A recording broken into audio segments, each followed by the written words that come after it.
This episode is proudly sponsored by Ability Magazine, the leading magazine for health, disability, and human potential that strives to shatter myths and stereotypes that surround disabilities.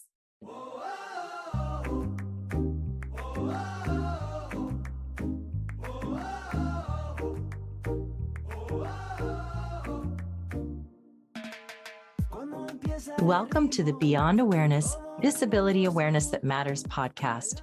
I'm your host, Diana Pastora Carson. Here you'll find a safe space to learn and grow with leaders in education, disability studies, disability advocacy, and diversity, equity, and inclusion conversations.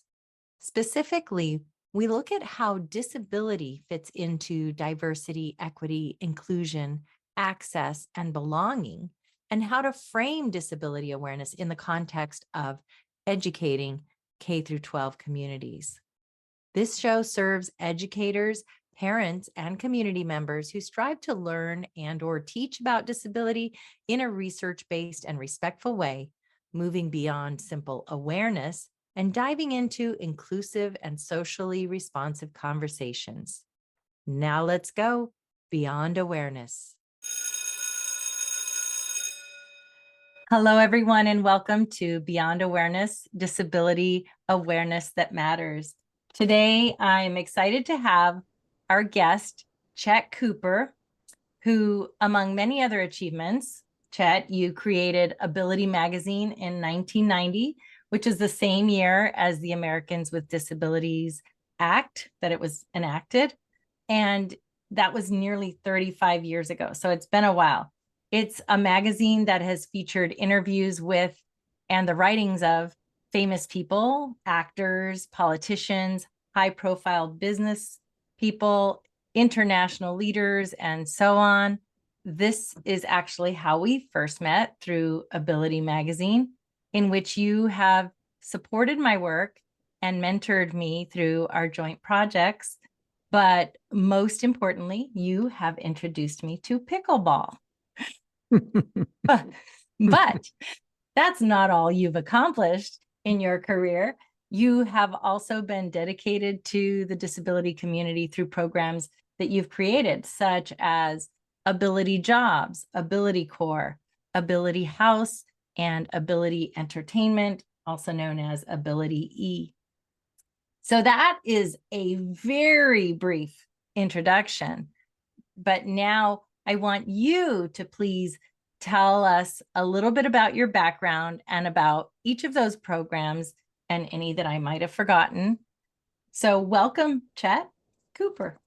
What a great introduction. I just wanted to hear more. It feels good to hear about all that you've done. Tell me more about my eyes, right? Wow, where do I start with that other than thank you? It was great meeting you. Do you remember the first time we met, where we met? I don't remember that. What was the name? It's an organization that was dealing with military children abroad. Oh, Kids Included Together? Yes, Yes, yes. Kids Included Together. That's right. I was Conference. down in San Diego and they invited me to come down, and you were sitting close to me. I remember you just kept moving and kicking me in the leg, and I thought, wow, this I was woman, just not. come on, quit fidgeting. I'm glad to know I made a good impression. My leg still hurts. But the other thing, remember the other connection we had about the website? Oh, yes, yes. You want to talk about that? Okay, so as the web developed and we got onto the web, pretty early adapters in the things we were doing. Like you had mentioned, Ability Magazine or Ability Jobs. Ability Jobs being the first job board for people with disabilities and employers looking to hire. And that ranges everything from businesses, nonprofits, schools, universities, can access all the talent and resumes that are in the system. But when the web was being developed, we went out to a register. There's a name for the places that you buy domains. So Mhm. we bought the domain Ability Awareness, and we bought both .com and .org. The person that had that company closed shop. We didn't know it. And because they closed, when the renewal came up, it wasn't renewed. And somehow I found that out. I grabbed what I thought was going to be both, and one of them was taken by some lady in San Diego. Do you remember who that lady was? That was me. That would be me. So Who knew nothing about what I was doing. And I remember you wanted it back and I said, what did I say? I you think said something, a four-letter word about out of here. no, I didn't. I said no. It's a two-letter word. No, you can't have it. I didn't know you. I didn't know what you were up to. So that was the other connection we had, which was so interesting that that happened. Yeah. That we And had kind of you've indirectly met twice. you've since forgiven me, I think. Maybe you're just holding on because you still want the website Don't domain. want that darn website. But what's great is that you moved on. You actually increased what your view or expanded your view from not just awareness, but beyond that, which is Yeah. was interesting to see your transition in disability. Just a quick post interview insertion here as Chet was talking about this transition in disability that I experienced. I just wanted to clarify to our listeners that the reason that I transitioned was because of the work that you hear me doing on each podcast episode. Is the intention is to destigmatize disability and the term disability, and recognizing that in order to make a difference that really matters for people with disabilities, we needed to go beyond disability awareness. We needed to focus on access awareness. We needed to focus on ableism awareness and all the things, right? All the things that we talk about with our guests here. So, that said, let's get back to the interview. I want you to stay focused on your introduction and tell us about Ability Jobs, Ability Core, Ability House, and Ability E and your background. Okay, so just what's top of mind right now is uh, President Carter passed away. Mm, And we just did a social media post on our Facebook, Ability Magazine's Facebook, and just about the man's life and how incredible he was with his incredible giving of others. And so we had a partnership with Habitat for Humanity. I met with Millard Fuller, who started Habitat. We created a program called the Ability House, mm, which was homes where we built across the country for families of low income with disabilities, but we accessed volunteers with disabilities to build the homes. mm. So change the paradigm of what a disability really means, giving people the opportunity also to volunteer and give back, which is typically people with disabilities are given it. They're not getting the benefits of giving back and volunteering, just like Jimmy Carter did. And that's actually one of the things I was thinking about when you mentioned about us doing a talk today, or talking today, is the way teachers approach students with disabilities. Oftentimes they're approached without any malice of forethought, but just have a bit of, I don't know if we'll call it ableism or just the idea of maybe giving a little bit more support in ways that the teacher might think is needed. But I always have talked to organizations and people, whether it's post-traumatic stress disorder in the military, et cetera, is if you could position that individual that you know could benefit with some self-esteem, is give them a task to volunteer something, to help others. So if the teacher is looking at a student, instead of supporting that student, turn that student around and say, can you support this other person, whether that other student has a disability or not, and share with them a way that they could help that other student. Their self-esteem will go through the roof if you could figure out how to pull that off. So I don't know if that was the answer Yeah. to anything I Yeah. just said. I was Everybody just wants rambling. to be able Go ahead. to contribute, right? So I know that you talk about Ability House and people volunteering, and of course, that's always a wonderful thing to do. But I also know that you have been an advocate for people having paid work, which has not always been accessible to people with disabilities. So that came through Ability Jobs. Do you want to share a little bit more about Ability Jobs? I will. One added value thing. So I was in Ability House in Birmingham, Alabama, And that particular habitat was really strong, and they had events at night for the volunteers. Young man sat next to me during dinner. He said, "I just wanted to say thank you." And it was a blitz build. 2 weeks, we built the house in 2 weeks. Wow. And he sat next to me. He said, "I just want to share that I have schizophrenia, and that my psychiatrists have talked to me that I take something positive in my day and carry it to the next day, so I don't think of suicide." He Mm. said, from experiencing these 2 weeks, I've been here every night, every day, working with other volunteers with disabilities. I have at least 2 years of memories to work off of. So, Oh, so that that's that's kind of awesome. that concept of volunteering and how deep Yeah. it can be without you realizing it. Okay, ability jobs. So one of the things when I started getting into the disability arena, I was feeling like volunteerism was one big part of that, giving back, and that's part of the Ability House project. There was a place that companies, organizations can find talent. I knew it was out there, and we used to hear constantly, where do you find the talent? And individuals with disabilities would say, I'm not getting hired because of my XYZ disability. So Right. we just created the first place to do that online. Was that your question? Yeah, I just wanted you to give us a little summary of each of the programs that you've created over. Okay, and so from there, the other thing on the employment side, there's maybe two more, is we created the first accessible online career fair. Online gives you expansion, and you could actually have people that can get into the career fair online and find jobs that could work remotely. And that is the first and only at this moment accessible online career fair. So it's built from scratch to accommodate not only the front-facing entity, so it's video to video, but it's screen reader capable, and if you are deaf, you just click a button and a live sign language interpreter appears immediately. So, and then on the back end, the admin side, that's also built with accessibility. So if you hire somebody, whether it's, let's say, a school and they're running the career fair that they use our platform, they could have people with disabilities running the event and not worry if they're blind or deaf because they could use the access, the tools that are already built into baked into the system.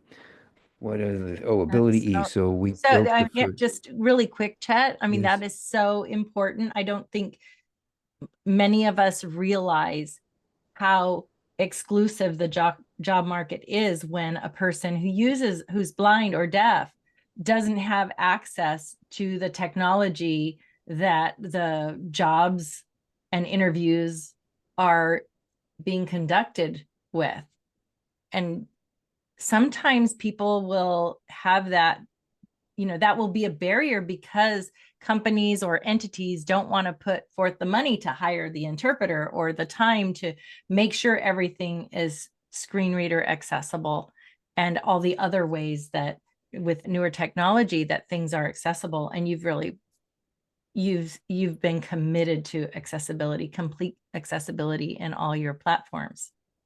Yeah, that was well put. I think a lot of even HR people that are pros and should know, they seem to not think, and entities are being sued constantly, that you can just use a chat function, a text function.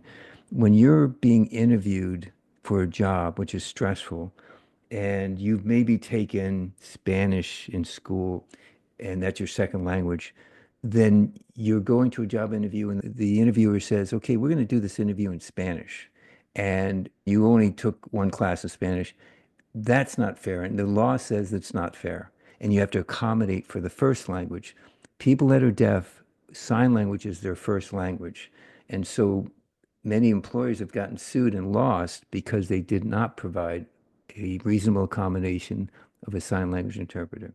So we wanted to get rid of that problem, at least on our career fair, that they weren't going to have to worry about that. That was also baked into the system that it was there and the employers don't have to worry about finding an interpreter because we have them at the ready.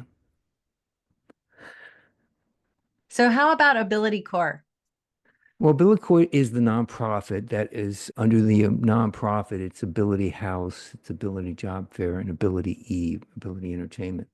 And Ability Entertainment was built because we knew it could be built. It was an entertainment database of talent with disabilities.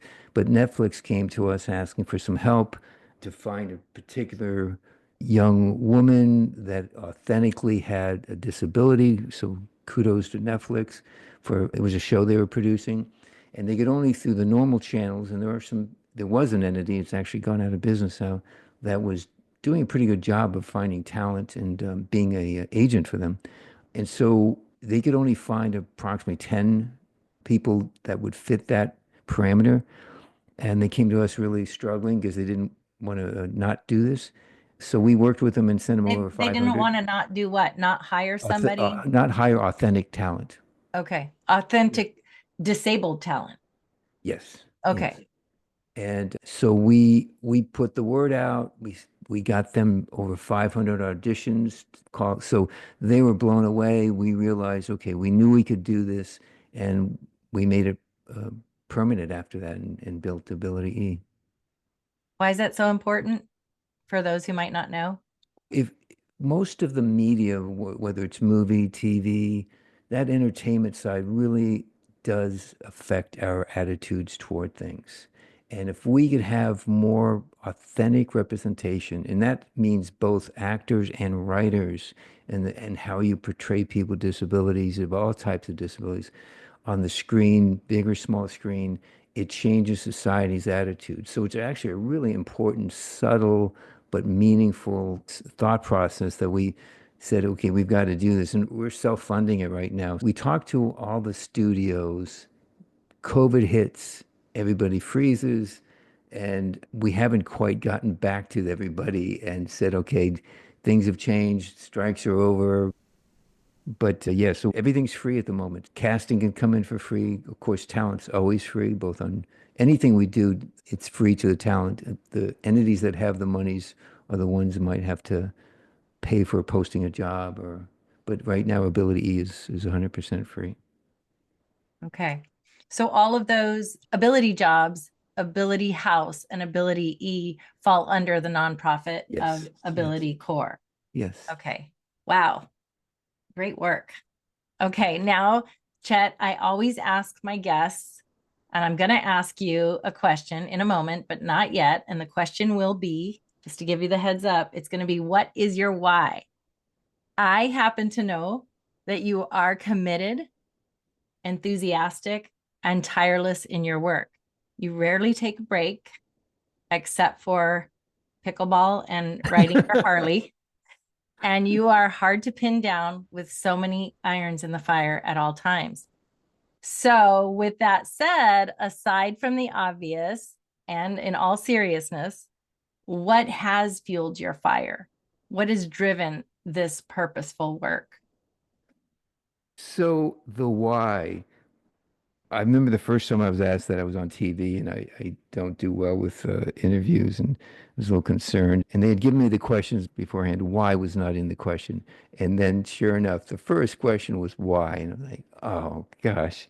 And normally I do a joke with some of my openings, whatever that joke might be. It just comes out. But the why is not that. So typically they would say, "Do you have a disability or you're a family member?" And I always think about if I was, let's say, dealing with climate change, because my undergrad's in biology. If I was doing something that was helping the environment, would they ask me why?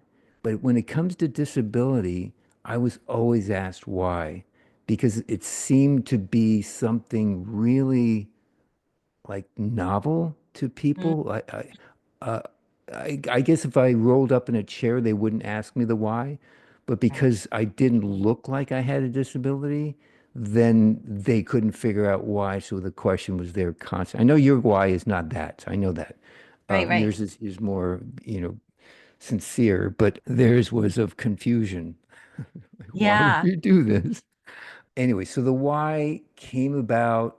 It was an article in Newsweek magazine, and it was giving all this praise about the ADA coming out, and listed all these CEOs that were part of this CEO council, ranges from Apple to Xerox and all these CEOs. And at the end of this article, it said, if you know any way we could help it get more people with disabilities, double the workforce for people with disabilities by the year 2000. Wait, 2000. So in 1990. and it gave a phone number. Now, I'm not the kind of person necessarily to read Newsweek, let alone pick up the phone. For some reason, I did. I pick up the phone, call this place, and I tell them ideas of how to change the number of people with disabilities. The They're number of people with disabilities getting access to employment doubling the number of people with disabilities in the workforce, yes. in the workforce. And Okay. so I gave him the ideas. I gave him ideas about ability jobs. I said change attitudes. I gave him the idea of Ability Magazine. I talked about everything I'm doing or have done now.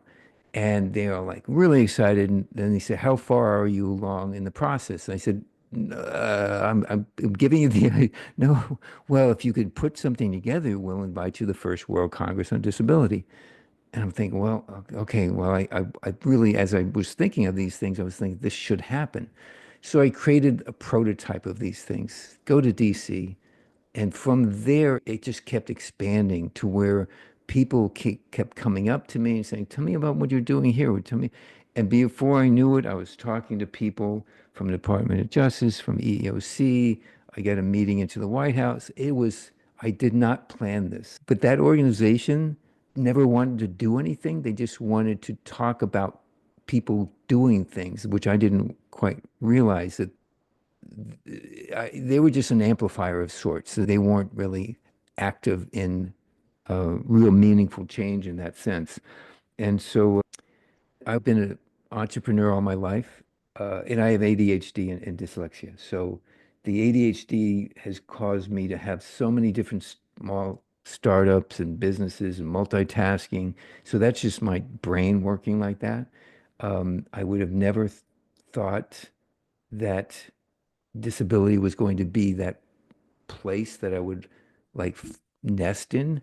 It gives me everything that my ADHD brain needs, and that is, as you rattle off a bunch of things that have been created, it allows me to expand, squirrel run over there, squirrel run over there, and do all of these things and still stay focused on one particular subject matter, if you will. It's so I've been very lucky, which is weird to say lucky about this. And since I've acquired one, I think three different disabilities because of age now. So it was the other thing I was always telling people when they asked me, I said, disability affects us all at some point because of age. And so the majority of people have one or more disabilities before they die, and it affects their loved ones, of community. It's until it happens to people, they don't get it. And then when also people have disabilities and don't consider it a disability. They don't consider cancer a disability or even dyslexia, sometimes a disability. It's strange how the word disability is viewed in such a strange way to different individuals that they don't recognize they themselves have a disability already. Well, that sounds like you had a lot of knowledge about the future for all of us, right? That you said we'll all have at least one disability before we die. And that seems like a big why. And the reason that why is so important to me, like you said, I ask it out of sincerity. But I truly believe that if we don't know what our why is, then it's that much harder to find the how in the work that we are doing, in the advocacy work that we're doing. At least that's been my experience with myself and with educators. And so you've found the how. And that leads to my next question. So you've been doing this for such a long time. You're like a walking encyclopedia of the disability rights movement and policies in the US, especially, but even worldwide. Disability history is one of my passions, which is one of the reasons why I wrote my Ed Roberts Champion of Disability Rights book, because I believe every child needs to study disability history in schools. You have been a prominent figure in the fight through your work ensuring access for all people, whether it be in housing or employment or in representation in the entertainment industry and so on. I remember you telling me how you had to advocate just to get Ability Magazine on the newsstands. Hmm. That was in 1990-ish, Yeah, right? so quick story on And that. So we're in this catch 22 of To get it national, you have to have a national distributor. To have a national distributor, you have to have national accounts. So you can't get a national account without a distributor. You can't get a distributor without national accounts. So how do you break through that catch 22? So I just attacked both of them at the same time. And one story was this major food store chain. Well, it was Safeway. So I get a hold of the person that's handling the to allow new magazines into their magazine stands that are inside the stores. And the first thing he says when I explain the magazine, he says, "Well, do you think a magazine dealing with disabilities belongs in a food store?" So I thought, oh, well, Mm. let me send you a copy of the magazine so you could take a look. And, I said, okay. And bottom line, he always was at least nice enough to continue the dialogue, even though his attitude was, in the beginning, was bizarre. So for me, bizarre for me. So I sent him, at that time we had Cher on the cover. Cher has dyslexia. Cher, because I'm assuming he was thinking there were images of people that were just not making people feel comfortable, I guess, so here's this, Cher on the cover, and the magazine was just another magazine, but happens to have disability as a component or fabric within the articles. So I send it to him. He looks at it. We talk again. He goes, "Yeah, that's a really nice magazine. Well done. But I don't know if we can bring a magazine." He repeats it. Magazine Disability in the Food Store. Next week, I get a press release from Safeway saying that they've given, I think, $1 million to United Cerebral Palsy.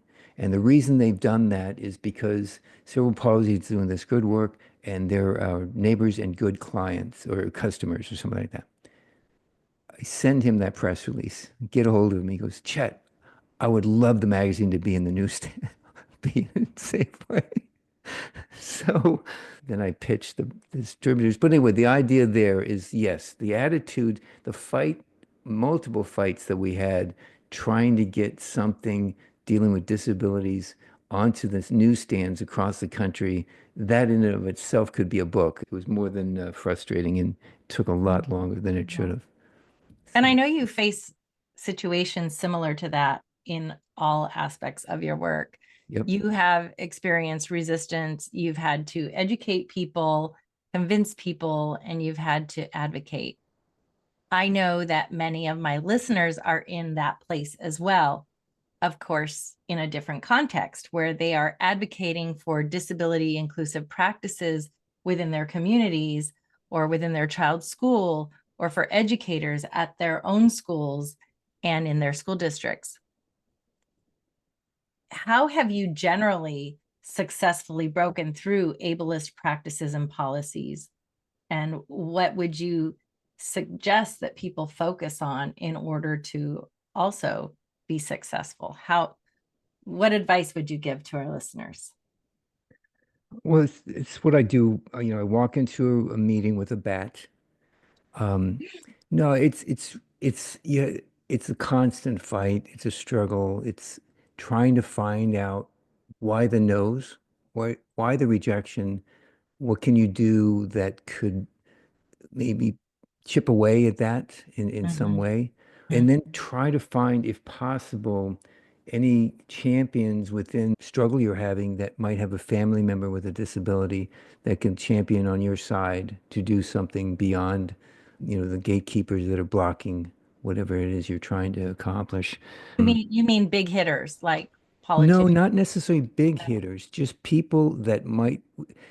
I'm not saying, yeah, if you could find a big hero, but you could just find sometimes champions that are equal standing, a little bit different, or maybe even outside the realm, but that people value that person or in what they do. So, yeah, sometimes it's hard to get to a big hitter because they have gatekeepers as well.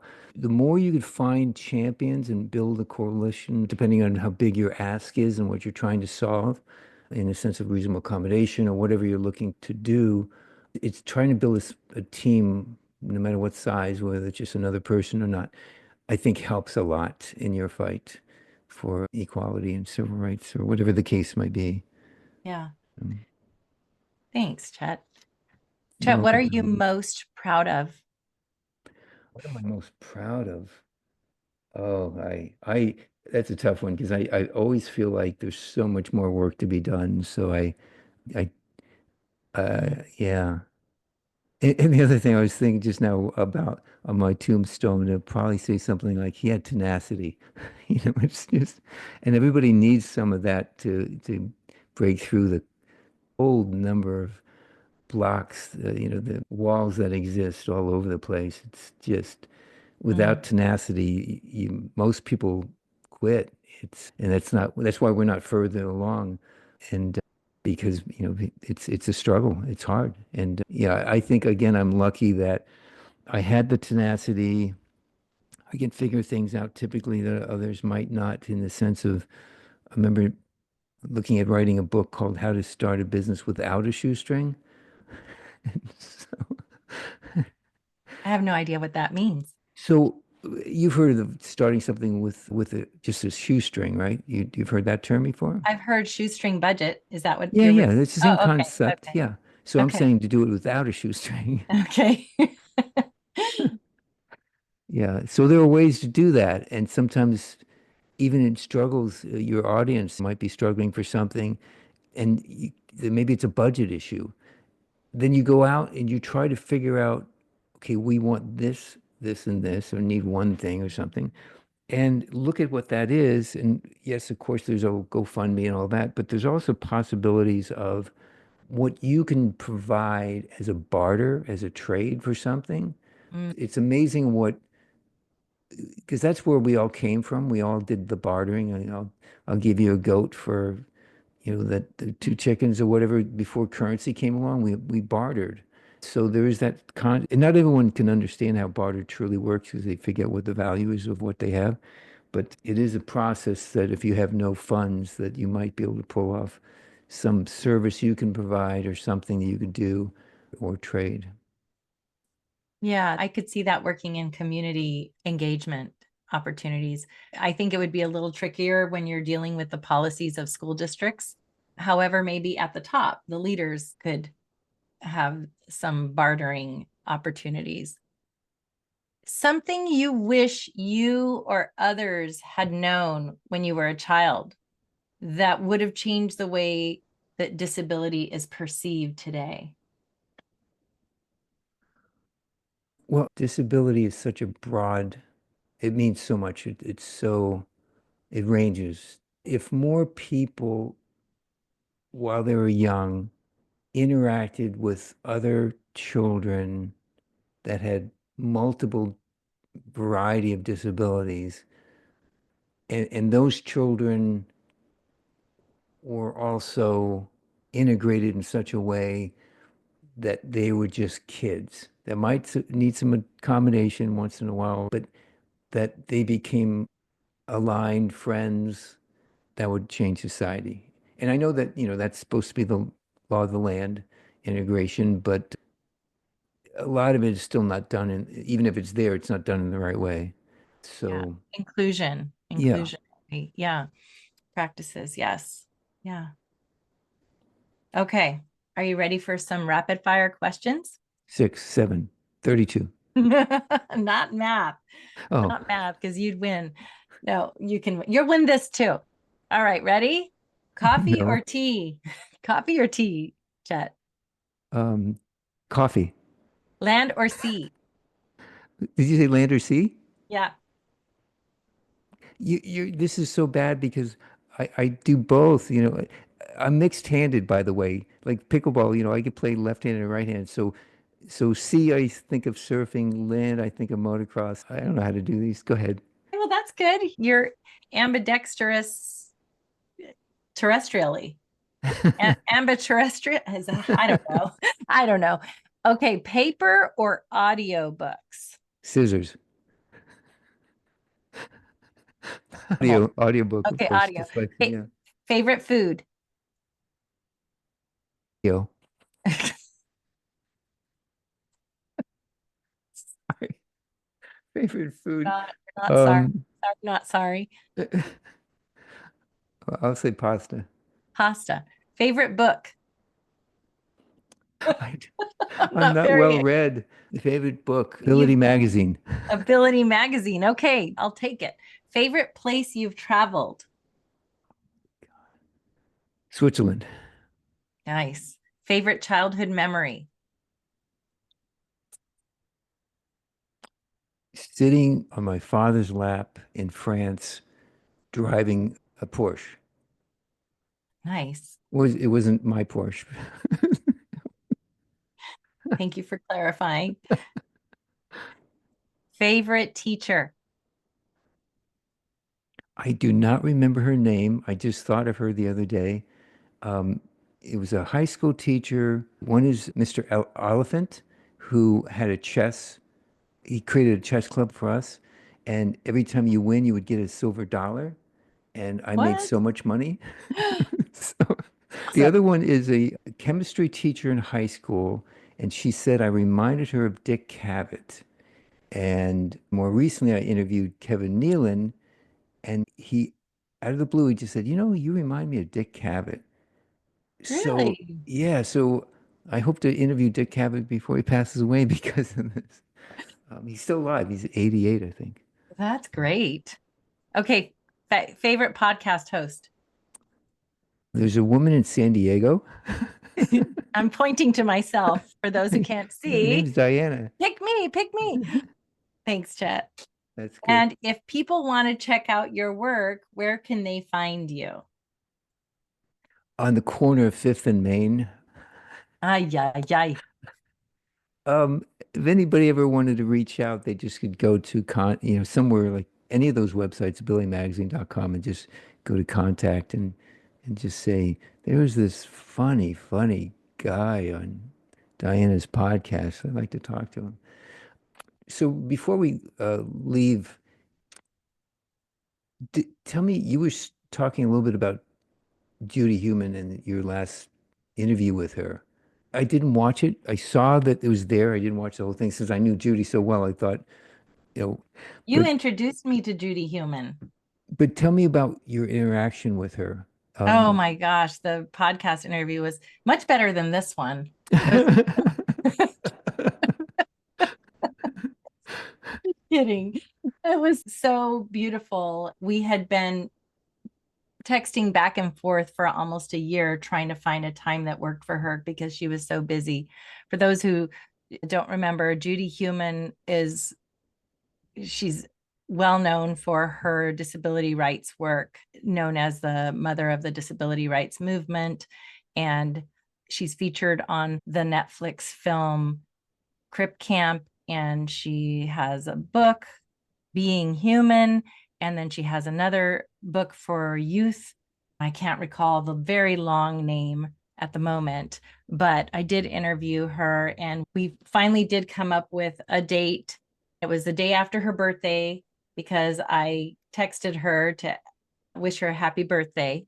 And she said, "Oh, Diana, do you have time tomorrow?" I was beyond ecstatic and interviewed her the next day and had a lovely conversation with her. And the next month, she passed away. Mhm. I was really fortunate that I got to share that moment, that I had the luxury of having her share that moment with me. And just she talked about all kinds of things. It was a fun and engaging conversation about her life and experiences. And our rapid fire questions were really fun too. Oh, so you did the same. You do this with all your guests, I do. and Yeah. So I do the rapid fire with all of my guests. And it was fun. When I asked her for her favorite childhood memory, she talked about her father patting her on the head in synagogue and oh, how nice. that made her feel. It's really sweet, Hmm. really sweet. And the why? Did you ask her why? I believe I did. Yeah. Hmm. Hmm. She talked specifically to educators and families of children with disabilities too, which was So great. before we end this, and it was wonderful speaking with you today, Diana, but we'd all like to know, Diana, why? My why? Your why. My why is because I have the honor of loving a man named Joaquin, who's my brother, who was excluded. He went 6 years without having the right to an education until 1975, when the Individuals with Disabilities Education Act was passed. And then he got to go to school, but he went to a segregated school and we weren't even allowed to play on the playground together. And when I realized that, after being so excited that he was finally going to go to school, and I realized I couldn't even play with him and introduce him to my friends and engage with him in school, I knew something was wrong. And I think that stuck with me. And over the years, subsequently, he was transferred to a non-public school because he didn't fit the mold of what a student would be in schools, in public schools. So he was transferred to a non-public school. And from there, he was institutionalized at age 17 for a total of 15 years, institutionalized twice in his lifetime. And I realized that something had to change. And it wasn't Joaquin. It wasn't my brother who had to change. It was us. It was our policies. It was our attitudes. It was our mindsets. And I know what's possible because now Joaquin lives as my next door neighbor. He lives in the community after a 3-year court battle. He's living in the community. So I know it's possible and I know what it takes to make it happen. And so that's why the podcast, that's why the writing, that's why I do what I do. Thanks for asking. I quite aware of all of that and the struggles and the tenacity that you have to make all that happen for him. But what do you say to a person who doesn't have that experience that Joaquin in their lives? How do you get all the knowledge you've learned and the frustrations and the battles? How can you go, even the audience right now, how do you get anybody to really listen and change their attitudes when they don't have Joaquin in their life the way you had? Yeah, that's the $1 million question. Whenever I speak, I always invite people to borrow our why, and we talk, Joaquin's favorite metaphor is steak. Steak means life quality to him. And he always said, steak is coming, and still does.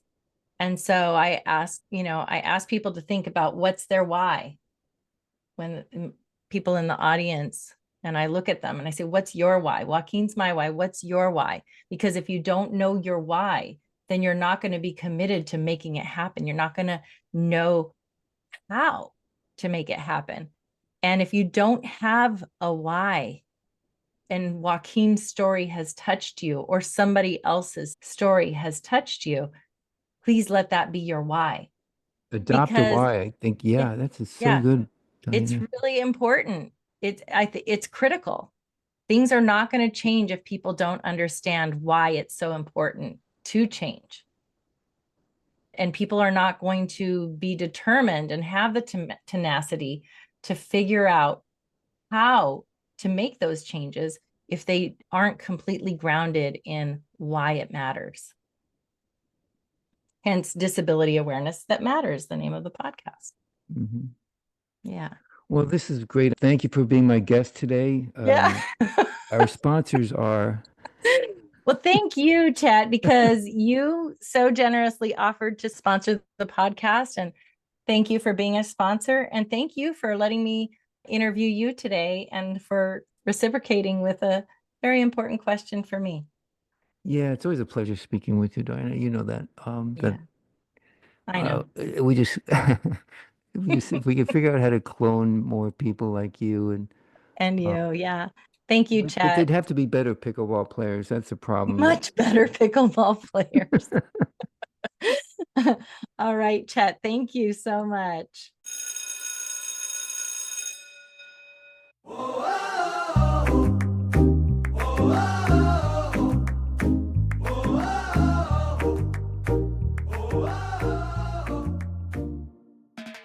you for tuning in to this episode of Beyond Awareness, Disability Awareness That Matters. I love providing this podcast to support you in your passionate disability awareness and inclusionary practices work in our schools and communities. And I hope you'll help me to help others by promoting this episode far and wide. You can also proactively support this podcast in the following ways. Subscribe, rate, and review this show on Apple Podcast, Google Podcast, Spotify, or wherever you listen to this episode. It really means the world to me to have your support in this way because it increases the chances of others getting to hear the messages presented in each episode. For more valuable resources that align with the values of this podcast, you can visit my website, DianaPastoraCarson.com, where you'll find links to my priceless free resource, How to Talk About Disability with Kids, as well as my blog, where I share my thoughts as an educator and sibling advocate, my flexible online Beyond Awareness Basics course, my books, including the beautifully illustrated children's book, Ed Roberts' Champion of Disability Rights, as well as my comprehensive guide for anyone wanting to do disability awareness work. That is the book entitled Beyond Awareness, Bringing Disability into Diversity Work in K-12 Schools and Communities. Now, while I love this book so much, and I believe you should have it in your library as a resource, I do understand that time is of the essence. So if you are super busy like me and you just need something quick, easy, and convenient that will get to the point, I have just what you need. You should definitely get your hands on my handy trifold laminated Beyond Disability Awareness Educator's Guide, published by NPR Inc. Again, all of these resources can be found at DianaPastoraCarson.com. You can also follow me, Diana, on Instagram at DianaPastoraCarson and at Facebook.com/Go Beyond Awareness. Podcast transcription and podcast guest information can be found in the show notes. Intro and outro music has been provided courtesy of my son, Emmanuel Castro. Thank you again. Be well, be a lifelong learner, and let's be inclusive. See you next time.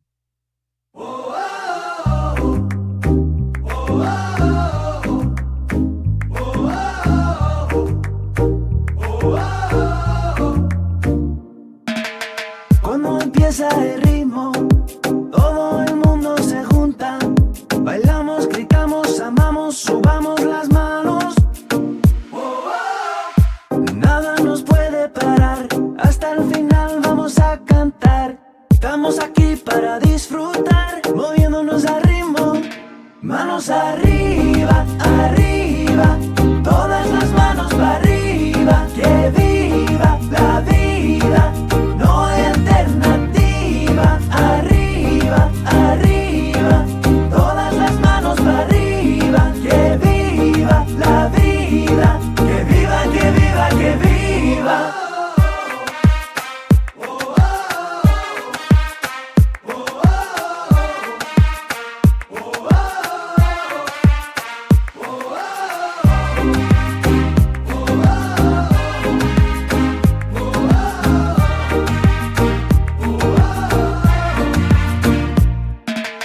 Todo el mundo together, bailaremos forever, sudando, gozando, brillando hasta la mañana. Nada nos puede parar, hasta el final vamos a cantar. Estamos aquí para disfrutar, moviéndonos al ritmo, manos arriba.